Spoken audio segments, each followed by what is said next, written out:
Hello, Mighty Acorns. Great to see you guys. Been enjoying this wonderful summer that we're having? Get outdoors, train in the elements. Remember, it's hot out, so make sure that you're hydrating properly throughout the day when you're spending more time outdoors.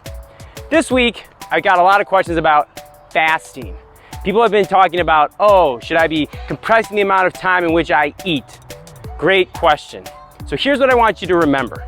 Most things work for most people for about 6 weeks. So what does that mean? Fasting. What you're doing there is you're disrupting homeostasis, which means you're just taking your body's baseline where you're functioning at and you're mixing it up a little bit and forcing it to work in different ways. And what happens there is it starts to use different fuels for energy and things like that. So is fasting good? Absolutely.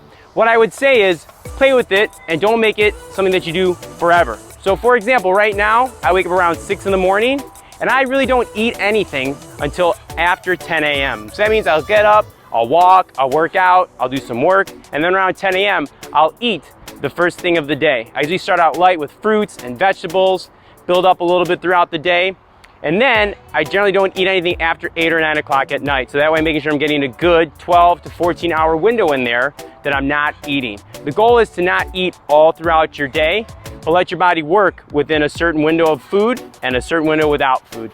All right, so try that for a little bit. Try it for 6 weeks, see how it goes. Disrupt that homeostasis. If you have questions, write in. We want to hear from you. Learn to live healthy.